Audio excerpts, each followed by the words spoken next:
માનસિકતા સલ્તનતી માનસિકતા જેના કારણે બીજાને નીચ તરીકે જોવા वो खुलकर हमें गाली दे सकते हैं और रोज देते हैं मगर वो है और हम हैं। તમે અમને નીચ કીધા પણ અમે અમારા સંસ્કાર અનુસાર જ જીવવા ટેવાયેલા છીએ।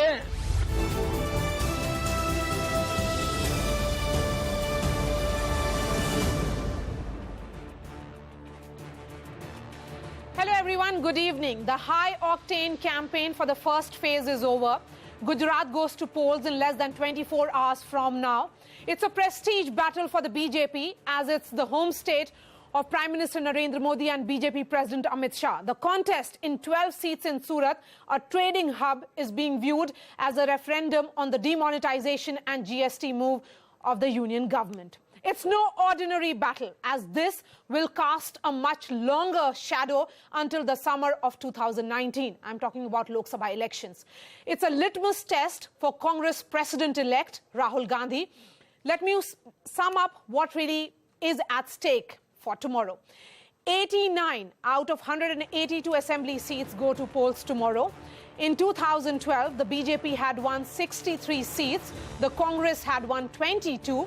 The rest, well, went to independent. Gujarat Chief Minister Vijay Rupani is among the 977 candidates in the fray for the first phase. Saurashtra and South Gujarat go to polls tomorrow. Saurashtra is where the impact of Hardik Patel, who was leading the protests against the BJP on the issue of reservation, is being felt. Surat, a BJP fortress, has also seen protests by traders and businessmen against GST rollout by the Modi government. The Congress campaign has been most aggressive in this belt, hoping to encash on farmer distress, patidar agitation and protests against the GST. The key contests for tomorrow, that is the first phase, is of Vijay Rupani in Rajkot West and BJP Gujarat President Jeetu Waghani, and Congress stalwarts Shakti Singh Goyal and Arjun Modwaria are in contest for tomorrow. And to take that discussion forward, joining us this evening, Sanjay Jha from the Congress, Zafar Islam is the spokesperson of the BJP, Aditi Fadnis is the political editor at Business Standard, and Shailesh Patwari is the president of Gujarat Chambers of Commerce. But before I go to my guests, let me tell you what all happened today and give a quick update of today. Today is the eve of the elections. The BJP released its Sankalp Patra today in Ahmedabad. This after the Congress had attacked the BJP for shying away from not coming out with what they have to offer to the people of Gujarat. At an election rally in Banaskantha, Prime Minister Modi linked Manishankar Iyengar's comments to Pakistan, and in a scathing attack on senior advocate and Congress leader Kapil Sibal, Prime Minister Narendra Modi dared Rahul Gandhi to sack Sibal for urging the Supreme Court to defer hearing in the Ayodhya dispute. While campaigning in the poll-bound state, Rahul Gandhi too reminded voters of how he sacked Manishankar Iyer soon after he made that niche comment against the Prime Minister. आप पाकिस्तान में जईने मोदी ने रस्ता में हटाओ आ बात करना मणिशंकर अय्यर कई वर्ष की बात है। आप कांग्रेस पार्टी आपकी बात में दबाइए बैठी के नहीं मारे जरा नपुंसक भाइयों मैंने देखो कोई ने रस्ता में हटाना मतलब શું થાય રસ્તા માંથી હટાવવાનો મતલબ શું થાય ભાઈ અને આ કામ પાકિસ્તાનમાં અંદર છોપાઈ આપવા ગયા હતા ના મોદીની છોપાઈ આપવા ગયા હતા અરે મને તો આ મારી મા બાપ સાચવે છે તમારી છોકરીઓને कांग्रेस पार्टी में गलत शब्द प्रयोग कर कोई भी नरेंद्र मोदी जी हिंदुस्तान के प्रधानमंत्री के बारे में नहीं बोलेंगे। वो बोल सकते हैं, वो खुलकर हमें गाली दे सकते हैं और रोज देते हैं, मगर वो है और हम हैं।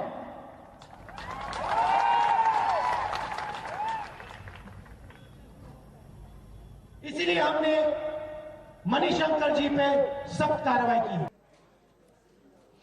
And let me begin the discussion and go straight to Sanjay Jha. Sanjay Jha, you may have sacked Mani Shankar Iyer, tried to contain the damage, but the Prime Minister has now dared the Congress Vice President to act against Kapil Sibal. Will there be any action against Sibal for clearly sabotaging the entire campaign of the Congress?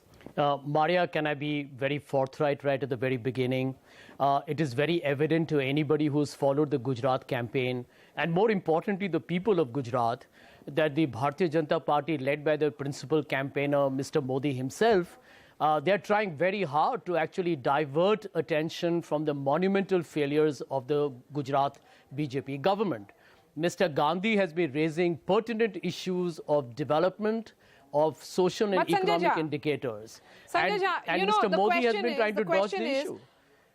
Aren't your leaders giving issues to the BJP on a platter? You know, Marya, can I tell you this? Kapil Sibal have abstained or really, ensured that he is not in the court. What made Mani Shankar Iyer give that suo moto bite? That was a suo moto bite, Sanjay Jha. It was not a part of any discussion. Mani Shankar Iyer calls Prime Minister Neech. Then who is hijacking the election narrative? You're giving issues to the BJP. Marya, let me be very explicit here. Now, as far as the Congress party is concerned, firstly, Mr. Mani Shankar Iyer has, offered his own clarification. Notwithstanding that, Mr. Rahul Gandhi has actually, suspended his primary membership of the party. And you're talking about a leader here who is, by the way, Mr. Mani Shankar is a very established veteran for a long time. But we have taken strict action against any use of unparliamentary language against any political leader, including Mr. Modi. What about Kapil Sibal? But 1 minute. But look at the BJP. Marya, just hear me out. Look at the BJP. GVL Narasimha Rao makes the most ugly, vicious and vitriolic, wrongful attack, politically unethical attack against Mr. Gandhi. And Mr. Narendra Modi is quiet. Mr. Narendra Modi himself, by the way, used the most reprehensible language against the Congress President, Srimati Sonia Gandhi ji and Mr. Rahul Gandhi ji in 2007 I'll get Zafar campaign. Islam into I'm too embarrassed to even repeat that. Mr. Modi himself uses terms like Aurangzeb Raj. I mean, you're talking about a very communally poisonous game. The action has been that. taken. Let me respond to that. Action has been taken against Mani Shankar Iyer. Rahul Gandhi goes ahead and sacks him. What about GVL Narasimha Rao? How can he get away with the kind of statements that he has made? Well, Marya, the list is endless. It's not only Mani Shankar Iyer, and even his sacking is only to have too many ifs and buts. But you have to see there are many other leaders in the list, and they have used foul language. They have resorted to abuses. They have resorted to insulting the Honorable Prime Minister. He is not only a leader, he is the Prime Minister of this country. And the way he has been abused, there is absolutely no precedence ever in the past. And that is why the sacking of Mr. Kapil Sibal is important. And Mr. Rahul Gandhi must take the strictest possible action against Mr. Kapil Sibal as well. Okay, let me Having get said that, Shailesh Patwari on this. There are other leaders like Zafar Mr. Islam, let me get Shailesh. No, let me just complete. Patwari on this. Marya, you have to give me some 2 minutes. Because let me get him. Let me give. All right. But you have not answered my question, Zafar Islam. You have given enough time to Sanjay Jha. You have to give about GVL sufficient Narasimha time Rao. to me. Why no I am action against answering your GVL? question. If it's about propriety, See, propriety and the language in public Marya, discourse, you have to understand. then he is also responsible for vitiating it. Marya, can't you make the distinction between the Honorable Prime Minister and an ordinary leader? What? We are talking about abusing. There are no and first among insulting equals the here. Honorable I'm Prime sorry. Minister, and then you have to make. I'm if you sorry. can't make the distinction, and the Congress party is not Every able to make the Indian citizen distinction. is equal Secondly, before what is law. more important? That Congress is diverting the attention from Marya, what development. kind of a scandalous, The Bharatiya Janata Party is mindset only is this? focused on development. Even all you're they can actually continue to saying abuse. that the Prime They Minister can can continue to say insult the If Honorable it's Prime any Minister. ordinary leader, well, that was no ordinary leader. He's a Congress vice president also, who's going to be the president soon. No, that is no statement. Zafar Islam, that's a farce. constitutionally, whatever is not possible, they are suggesting that they will do it, and even financially, whatever they have made. Zafar, you need to apologize for making such pathetic statements. No, man. all I'm saying. No, Zafar, it was not. It's that argument. Mr. Sanjay Jha, all I'm saying that Congress party is not focusing on issues which needs to be focused. And we are. Why don't you read Mr. Rahul Gandhi's 10 tweets to Mr. Narendra Modi on Gujarat's indebtedness, on farmers' suicide, on joblessness, on small traders being destroyed, on all kinds of social and economic and health indicators that tell you that the Gujarat model has been the ultimate farce perpetrated on the innocent people of India.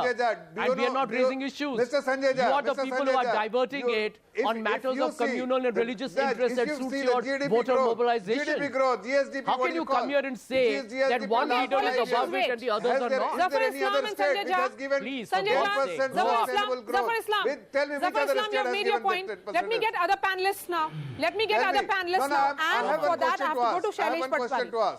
No, this is important. No, Zafar, you'll have to wait now. You'll have to wait because I have to get other panelists as well.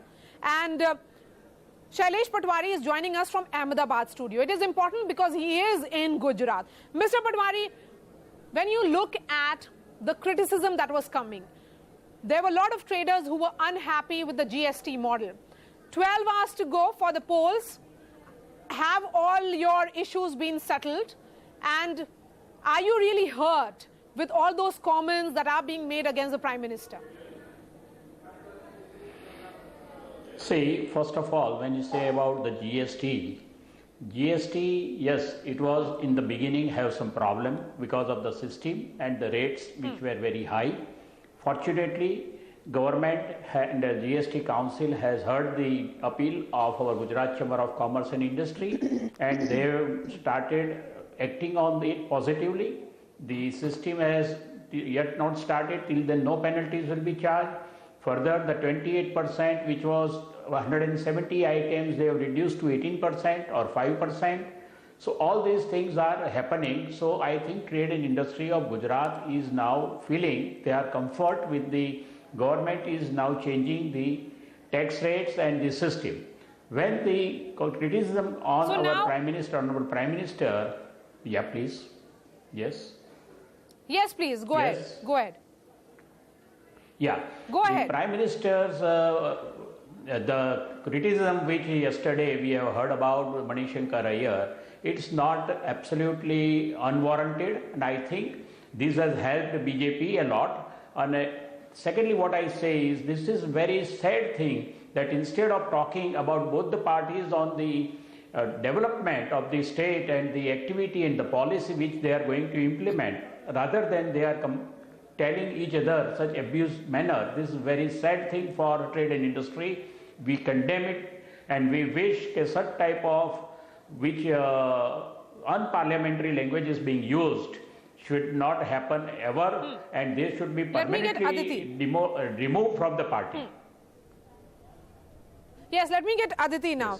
Aditi, 22 years of anti-incumbency, negative perception around the GST, particularly among small traders, though I'm not too sure about it anymore because all those differences perhaps have been settled and the traders vote at multiple identities, not only as someone who have been impacted economically. And this assertion that we are seeing by the Congress, will you say that in the longest time we haven't really seen this kind of spirited campaign between two parties, at least in the state of Gujarat? It was always one-sided, but Congress this time has put up a good fight. Oh, absolutely. And when we talk about language, I mean, everybody is listening and everybody is watching. People have heard, Marya, you and me being called prostitutes. We have heard the most despicable language and the most despicable kind of descriptions of our conduct as reporters. So, I mean, these things don't really bother anybody and everyone is watching and everyone's listening and they will make up their mind as far as language goes. Yes, the Congress is putting up a good fight and that is as it should be. But the fact is that I think ultimately people who are great communicators, who catch the fancy of and the imagination of people, and use mistakes in a way that is advantageous to them. They are the ones who will win the election. But I think warning is in order, because the kind of discourse that has gone on in this election. Yes, I will give you I'll give you 10 seconds of Islam, but Aditi, quickly. Lots being talked about in terms of the statements that have come in the last 24 hours and the war of words. But elections aren't really decided by one or two odd statements. When I was touring the state of Gujarat, I got a sense that more or less people had made up their mind. It is only a matter of whether they'll be voting on 9th or 14th, and finally the results will be coming out on 18th. What these statements perhaps do, Aditi, and you would agree or disagree with me, that they decide the margin of victory and loss. You're absolutely right. Statements don't necessarily change the complete course of the election. People have generally thought about what they want out of a new government in Gujarat. But there are warning signals, and the BJP as a ruling party would be well advised to heed those warning signals. Warning signals can be heard everywhere in Gujarat, even though they are very muted and they are not they may ultimately come in favor of the party. But there are warning signals and they must be heeded. Yes. On that note, we are slipping into a short break. Coming up next, we will be comparing the manifestos of both the Congress and the BJP. But before that, I'm going to leave you with this soundbite of Arun Jaitley, who's the Gujarat BJP in charge, what he had to say while he was releasing the Sankalp Patra of the BJP. हम लोगों की performance है वो अपनी आंकड़ों में अपनी कहानी स्वयं बतलाती है. The performance speaks for itself. और इसलिए जो लोग गुजरात के उस डेवलपमेंट मॉडल को क्वेश्चन करते हैं, इस 10% ग्रोथ रेट एवरेज 5% लगातार 5 वर्ष तक लगातार चले, इसकी गंभीरता को उनको समझना पड़ेगा.